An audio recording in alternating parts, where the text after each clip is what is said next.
Many years ago, in the vibrant city of Enugu, lived a man named Okonkwo. He was blessed with 3 children, 2 boys and a girl. Each of them had followed different occupation. His first son, Emeka, was well educated, a trained chemical engineer, and lived in the city.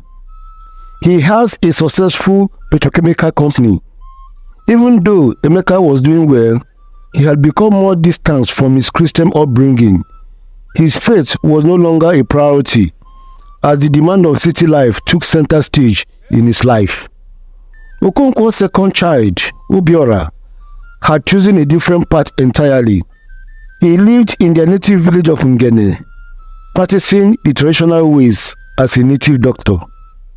He was known far and wide for his spiritual knowledge and herbal remedies, but his choice of lifestyle placed him in conflict with the family's Christian values. Finally, the youngest child, Nneka, had taken the darkest part of all. She became involved in witchcraft activities and was well known in the village for her dangerous powers and connections to evil forces.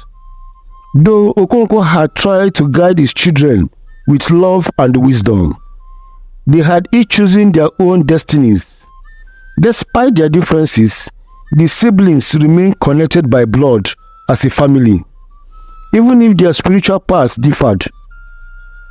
Okonkwo often worried about what would happen to his family after his death, but he believed that they would remain united in love and harmony as a family. One fateful day, Okonkwo passed away, leaving his children to direct their lives without his guidance. The event shook Emeka, who had not been to the village in years. He knew that tradition dictated that he return to Ngene to settle family affairs and claim a portion of their land. As Emeka prepared for his journey back to the village, he had no idea that his return would bring jealousy and bitterness, setting off a chain of actions that would threaten his life. After his father's death, Emeka took a trip back to Ngene, the village of his childhood, to claim his inheritance. The city had made him a successful businessman, and though he hardly visited home, he had loved memories of the village and his late father. The road to Ngene was long and windy, far removed from the bustling streets of Enugu. As Emeka's car approached the village, he couldn't help but notice how much things had changed. Villagers still gathered under the large Iroko tree in the village square, discussing local news and affairs. The old traditions, rooted in a culture older than the village itself, were still very much alive. But behind the familiar warmness of the village, Emeka could feel an unsettling feeling. There was a tension that gripped the air, a feeling that something was not right. Emeka's arrival was greeted warmly by the villagers, and he quickly settled the family affairs. He managed to acquire a portion of the family land without issue, a smooth transition that left him relieved. Little did he know that beneath the surface, envy was beginning to aggravate. His sister Nneka watched from the shadows, her heart darkened by bitterness.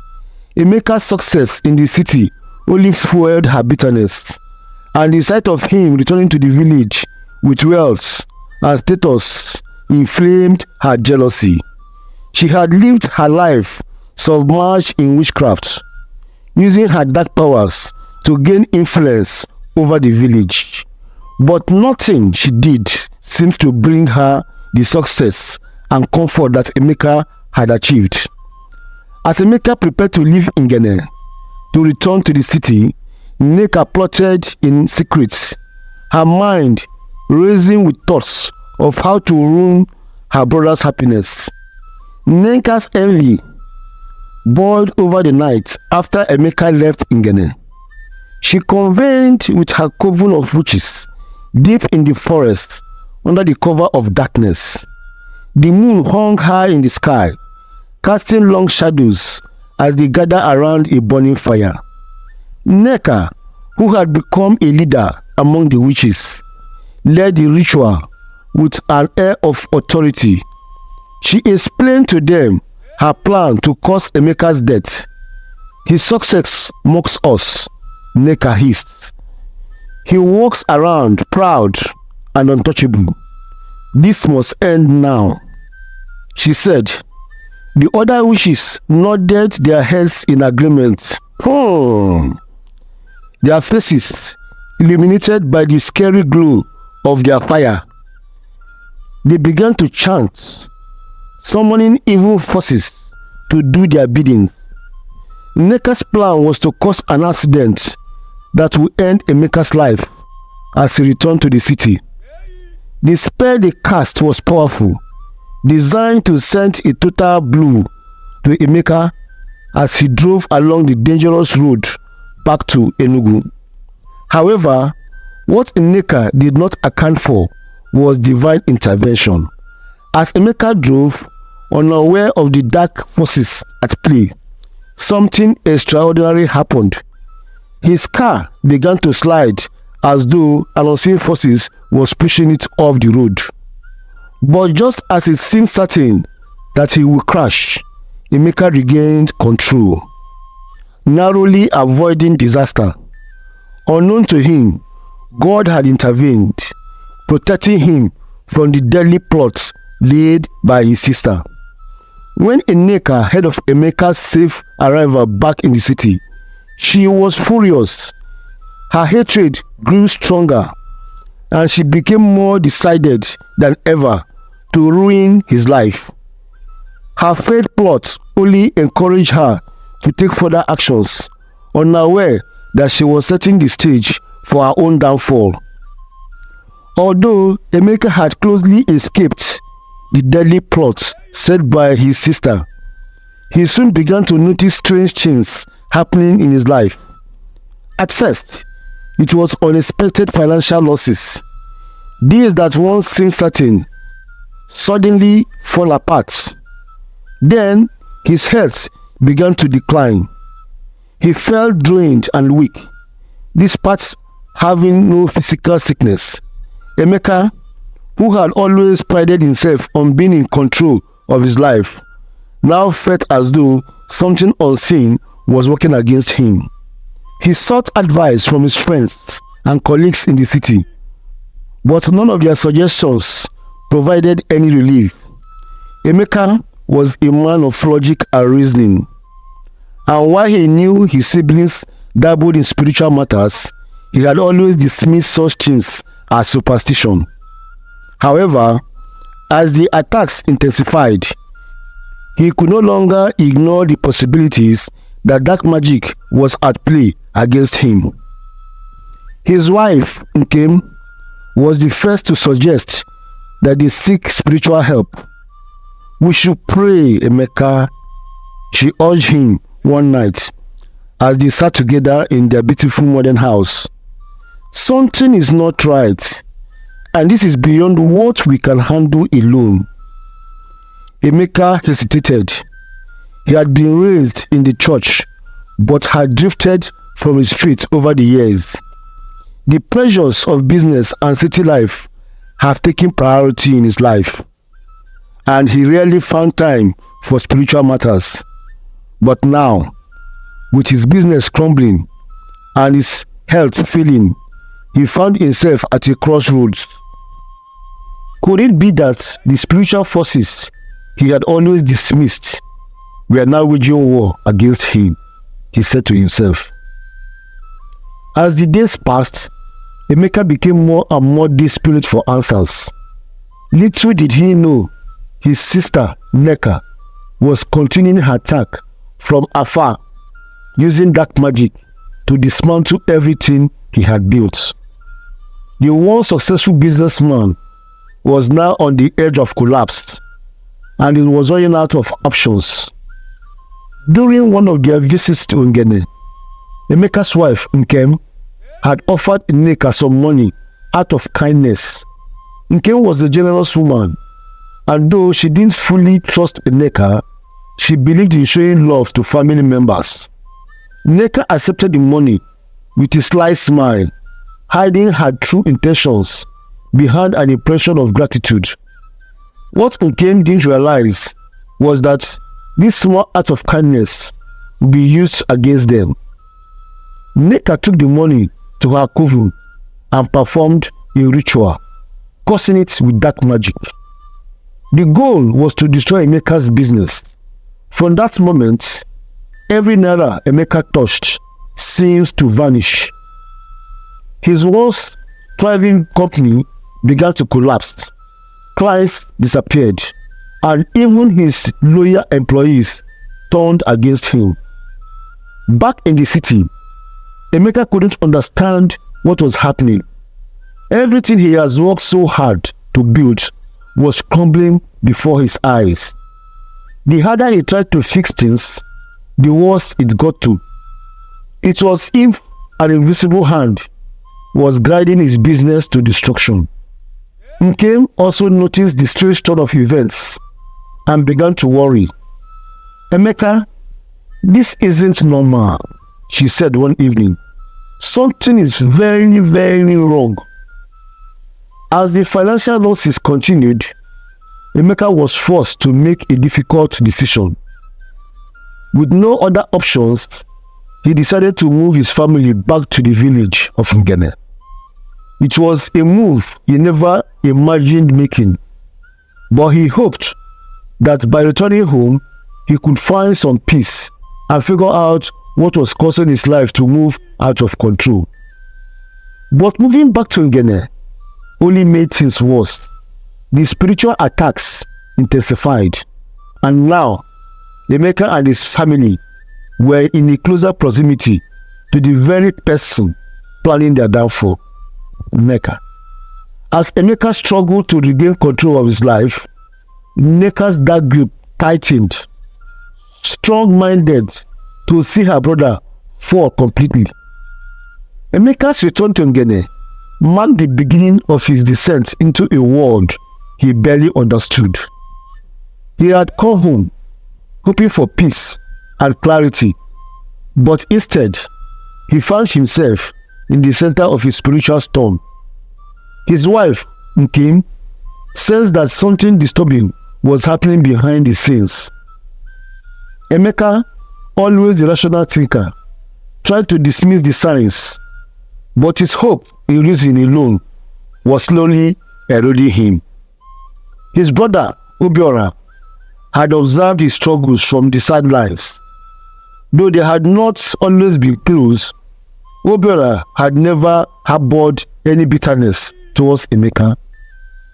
As a native doctor, Obiora possessed knowledge of spiritual matters that Emeka had long rejected. Yet, despite their differences, Obiora felt compelled to help his brother. One evening, Obiora visited Emeka's home. His arrival was unannounced, but the urgency in his eyes suggested he had important information to share. "Nani," Obiora greeted, referring to Emeka by the respectful time for elder brother. "We need to talk. It is time you know the truth." Emeka, though hesitant, invited him in. They sat under a shade of the large mango tree in the compound, and Obiora began to speak. "Emeka, the attacks on you are not by accident. Nneka is behind it all." Emeka's heart skipped a beat. "Nneka? Our sister? Why would she do such a thing?" Obiora breathed deeply. "Jealousy, Emeka. Envy has turned her heart black. She cannot stand to see you succeed while she lives in the shadows. I have seen it with my own eyes. Her coven, the rituals. She has been using dark magic to destroy you." Emeka's mind pounding with fear. He had always known Nneka was involved in witchcraft, but he never imagined she would turn against her own family. "Why are you telling me this now, Obiora?" Emeka asked, his voice heavy with emotion. "Because I cannot stand by and watch you suffer any longer," Obiora replied. "You have always been good to me, Emeka. I may have chosen a different path, but you have never judged me. And now I must warn you, Nneka will not stop until she has taken everything from you." Emeka was shocked. The revelation left him feeling exposed and vulnerable. His own sister, the person he had grown up with, was plotting his destruction. For the first time, he realized the gravity of the spiritual battles being waged around him. But Obiora had more to share. "You need to be careful, Emeka. Nneka's powers are strong. She has collaborators in the spirit world. But there is hope. You must strengthen your spirit, or you will not survive these attacks." As the days went by, Emeka found it increasingly difficult to cope with the knowledge that his own sister, Nneka, was behind his misfortune. The burden of betrayal weighed heavily on his heart. Ngene, ever supportive, tried to comfort him, but there was no escaping the reality that they were under attack from dark forces. One night, Emeka was awakened by strange noises outside their home. The sound of rustling leaves and whispers in the wind sent chills down his spine. He walked to the window, looking out into the darkness. What he saw terrified him. Figures hidden in shadows, moving swiftly through the compound. Their movement was unnatural, almost like shadows floating just above the ground. Emeka could feel their evil presence, and he knew immediately that this was another attack devised by Nneka. Frightened, he rushed to wake up Ngene. "Get up! Something is happening outside," he whispered. Together, they knelt by the bed and began to pray. Though Emeka's prayers were weak and filled with doubt, he had been away from the church for too long, and his faith was fragile. But Nkene's prayers were different. She prayed with conviction, calling on God for protection and strength. As they prayed, strange noises outside grew louder. The shadows seemed to close in around their home.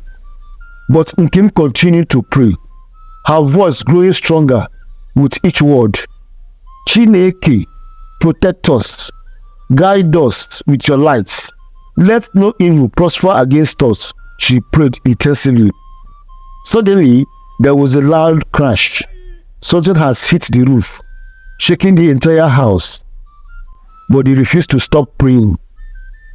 Moments later, the noises decreased, and the oppressive atmosphere began to end. The evil forces that had gathered outside their home seemed to retreat, unable to break through the protective shield their prayers had created. But the spiritual attacks were far from over. This was only the beginning. Nneka, sensing that her dark magic was being resisted, grew more desperate and dangerous. She would not stop until she had broken Emeka completely. When Nneka learned that Obiora had revealed her secrets to Emeka, her anger knew no bounds. She considered Obiora's action a betrayal of the highest order, and her desire for revenge intensified. Though Obiora was a native doctor with powers of his own, he was no match for the power of darkness Nneka had embraced. Nneka wasted no time. She gathered her coven once again, this time with a singular purpose: to punish Obiora for his betrayal.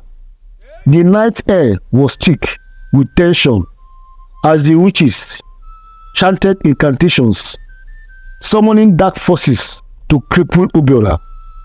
Nneka's eyes glowed with a threatening light as she directed the evil energy towards her brother. He will pay for his betrayal, she said. Back in the village, Obiora sensed the attack before it arrived. He had been preparing for a confrontation with Nneka, knowing that she would not take kindly to his actions. But despite his best efforts, he was unprepared for the full force of Nneka's fury. That night, Obiora experienced a spiritual battle like no other. As he lay in his hut, his body was racked with pain. He could feel invisible hands squeezing his chest, squeezing his breath. His limbs grew heavy, and soon he could not move. Nneka's dark magic has paralyzed him, leaving him defenseless. In his mind, Obiora cried out for help, but the darkness surrounding him was suffocating. For hours, he lay there, trapped in a spiritual prison, unable to break free. By morning, Obiora was found by a neighbor, crippled and unable to walk. The attack had left him physically and spiritually broken.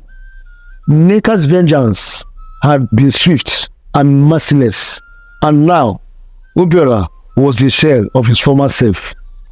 Word of Obiora's condition quickly spread through the village. The once powerful native doctor had been brought low by forces beyond his control, and there was little hope for his recovery. For Emeka, this was a painful reminder of the dangerous path he now walked. Nneka had proven that she would stop at nothing to destroy anyone who stood in her way. Every night, Emeka lay awake, disturbed by the knowledge that his sister was behind all his problems. He felt trapped, powerless to stop the forces that were working against him. But one night, as Emeka drifted into an uneasy sleep, he had a dream that would change the course of his life. In the dream, he found himself standing in the middle of a vast empty land. The sky above him was dark, and the ground beneath his feet felt cold and lifeless. He was alone, with no one to guide him. Suddenly, a bright light appeared in the distance, growing closer with each passing moment. As the light approached, Emeka saw that it was an angel, radiating with a divine presence that filled him with surprise. The angel spoke, his voice gentle yet commanding. "Emeka," it said, "you are not alone. You are facing this battle because you have forsaken your faith. But if you return to the path of righteousness, I will help you." Emeka's heart was pounding as he listened. The angel continued, "You cannot fight this battle on your own. Only through faith in God can you find the strength to overcome the darkness that surrounds you. Return to him, and he will return to you." When Emeka woke up, he was filled with a sense of urgency. The dream had shaken him to his core. He knew that it was not just a dream, but a message from God. For too long, he had relied on his own strength, neglecting the spiritual foundation that had once been a part of his life. Now, it was time to return to his feet. Emeka shared the dream with Ngene, who listened attentively. "This is a sign, Emeka," she said. "We need to pray and return to God. We cannot face this alone. This is a spiritual battle, and only Him alone can deliver us from this battle." Together, they made the decision to dedicate their lives to God, committing themselves to prayer and fasting. Emeka's journey of faith had begun, and though the road ahead would not be easy, he knew that he had found the strength to fight back against the dark forces that sought to destroy him. Emeka and Nkene's decision to turn back to God marked a turning point in their lives. They began praying daily, attending church regularly, and surrounding themselves with people of faith who could support them in their battle. The shift was intense. Where there had once been confusion and doubt, a sense of clarity and peace began to emerge. Ngene, in particular, became a pillar of strength, encouraging Emeka to stay committed to their newfound faith. The more they prayed, the more the spiritual attacks seems to lessen. Ngene suggested they fast for 3 days to strengthen their resolution. We need to cleanse ourselves and break the chains holding us back, she told Emeka. Though he hesitated at first, knowing how difficult fasting could be, but at the end, he agreed.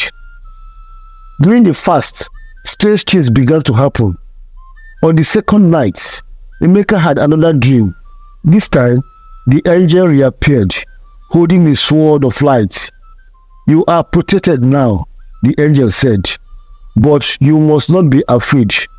Your sister is growing more desperate, but she cannot touch you as long as you remain under God's protection. Emeka woke up with a renewed sense of purpose.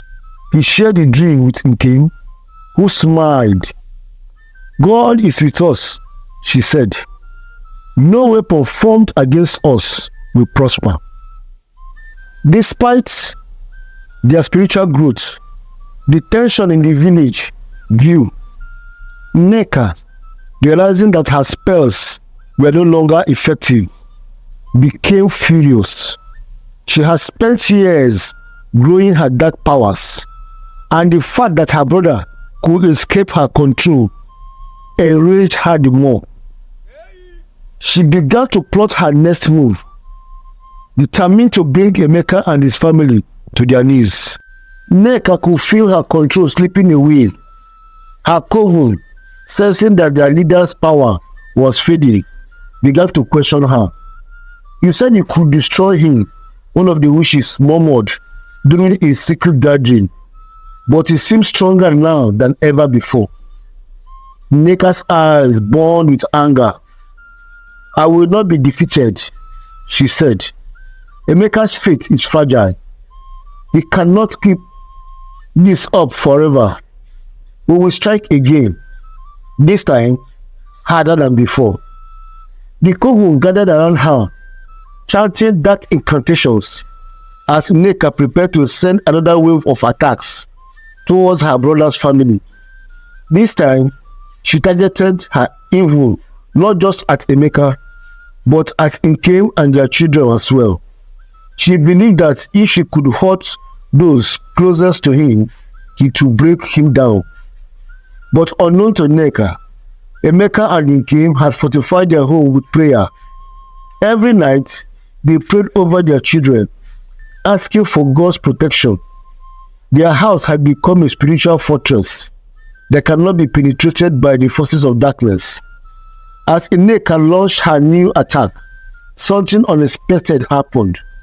Instead of entering Emeka's home, the dark energy she summoned was repelled.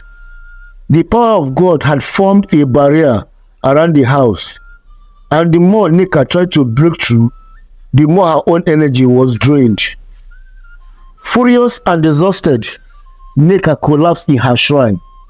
Her coven scattered, frightened by the turn of events. For the first time, Ngene realized that she might be facing a power far greater than her own. The news of the spiritual battle between Emeka and Ngene began to spread through the village of Ngene. Some villagers, particularly those who have benefited from Ngene's dark powers in the past, stood by her side. Others, particularly those who had witnessed Emeka's transformation, began to distance themselves from Ngene, realizing that her evil power was more dangerous than they had previously believed. Rumors spread around the village. Some claimed that Ngene was plotting a final deadly attack. Others believed that Emeka's prayers had weakened her permanently and that she would soon be powerless. The village became divided, with some fearing Ngene's anger and others secretly hoping for her downfall. Among those who had always feared Ngene was Mama Busy. an elderly woman who had lost 2 children under mysterious circumstances. Though she had never spoken out publicly, she had long suspected that Nneka had been involved in their deaths. Now, seeing Nneka's power weakening, she found the courage to speak. One evening, Mama Webezi visited Nneka and Ngene, bringing with her a small pot of soup. "I have heard of your struggles," she said quietly, sitting down in the courtyard. "I just wanted to say, I am praying for you. You are doing the right thing." Emeka and Ngene were touched by her words. It was the first time anyone from the village had openly supported them in their battle against Nneka. "Thank you, Mama," Ngene said, holding her hand. "We need all the prayers we can get." As more villagers began to side with Emeka, Nneka's isolation deepened. She had once been feared and worshipped, but now people are starting to see her for what she truly was, a force of darkness, driven by jealousy and hatred. As the tension in the village reached a boiling point, Emeka felt a growing sense of fear. He knew that Nneka would not give up without a fight.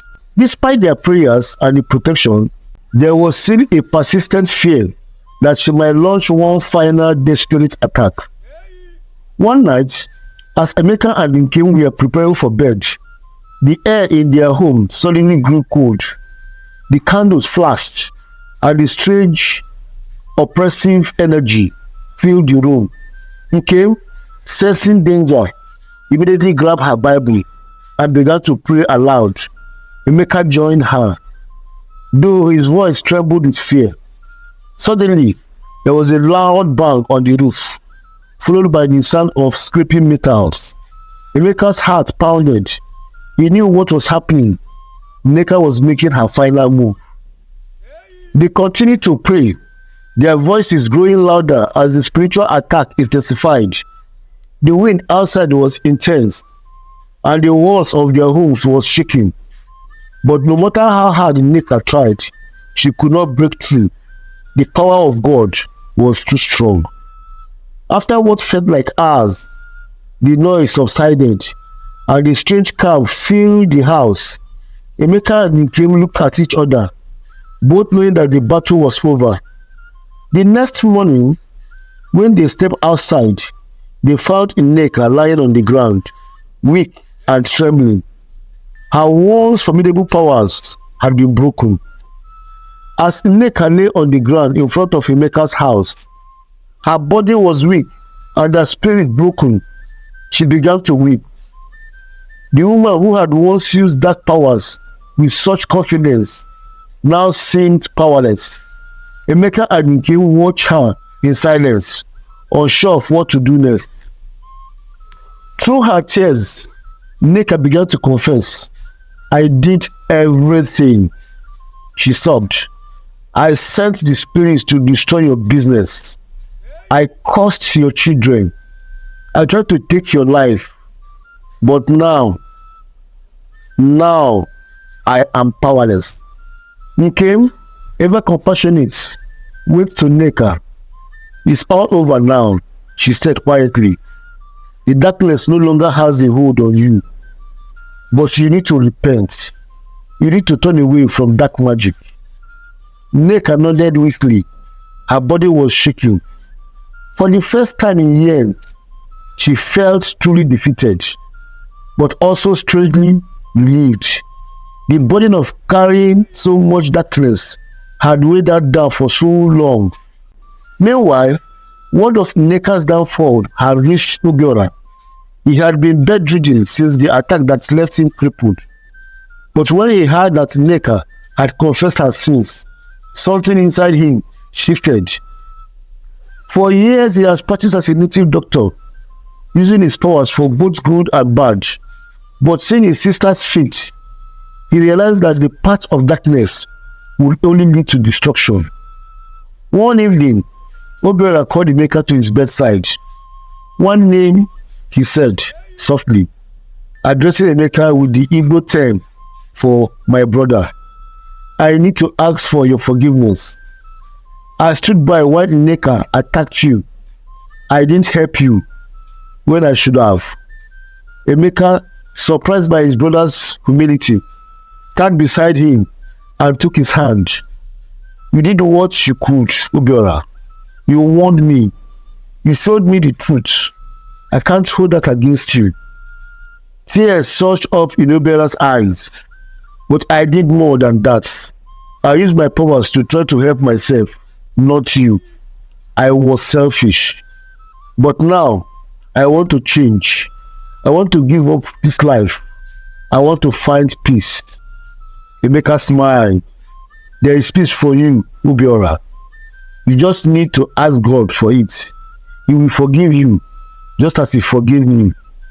Together, they prayed.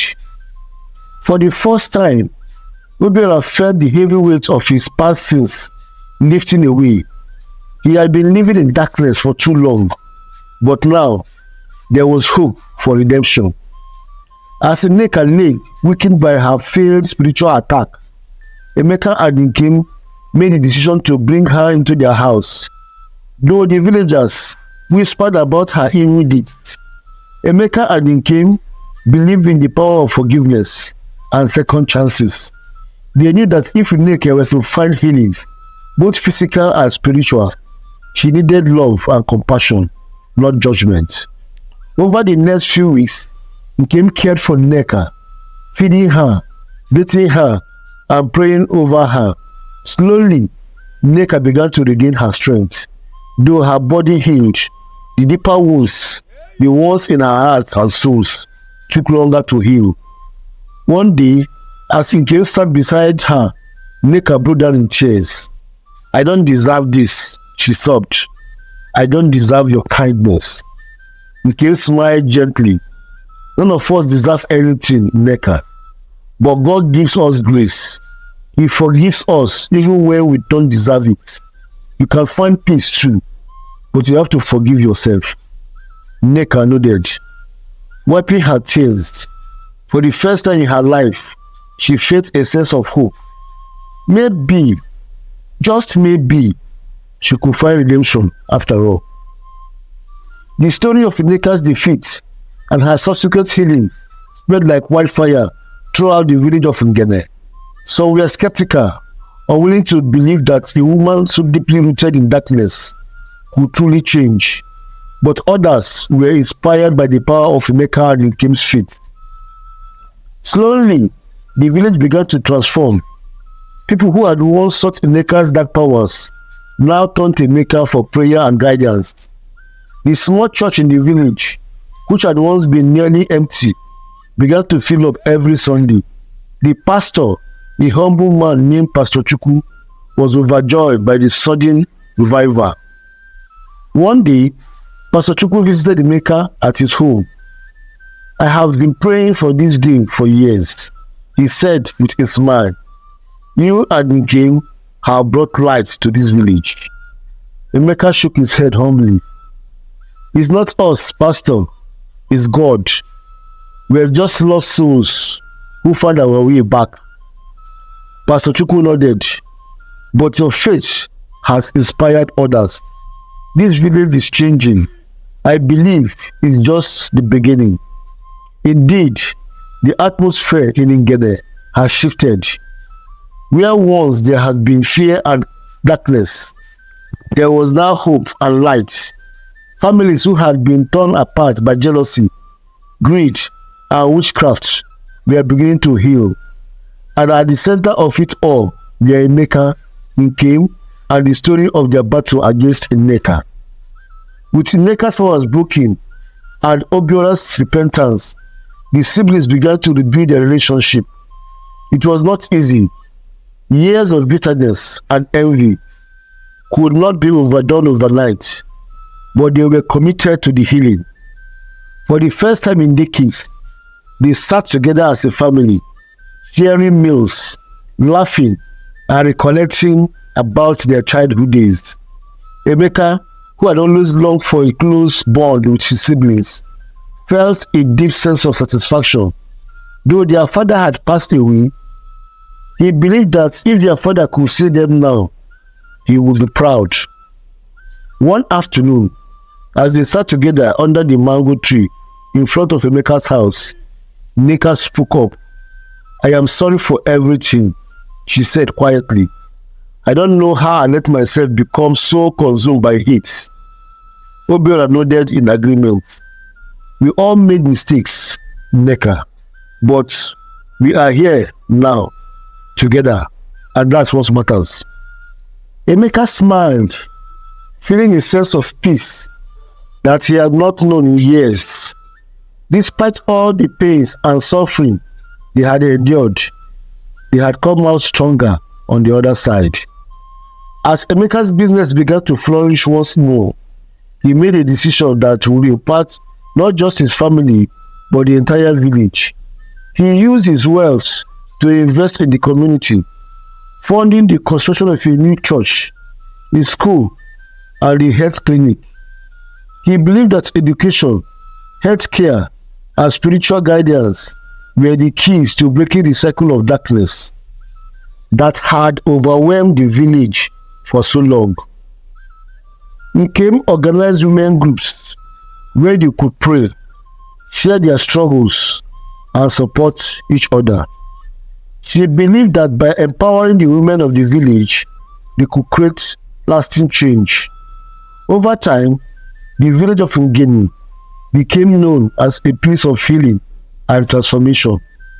People from neighboring communities came to witness the changes and to seek advice from Emeka, Ngene, and Pastor Chukwu. The revival that had started with Emeka's personal journey of faith had now spread far beyond his family. Years passed and Emeka's family continued to thrive. Obiora, once crippled by dark powers, had fully recovered and was now a leader in the church.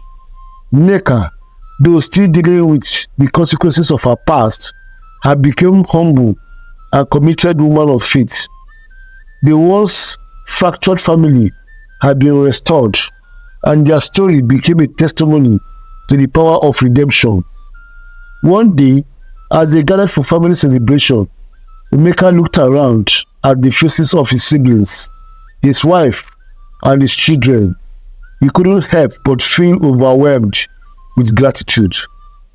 As they held hands to pray before their meal, Emeka smiled, knowing that their journey was far from over. But whatever challenges lay ahead, they would face them together, with God at the center of their lives. And so, the story of Emeka, Nneka, Obiora, and Ngene became a living testament to the power of faith, forgiveness, and the strength that comes from turning to God in the face of darkness. Until next time, God bless you.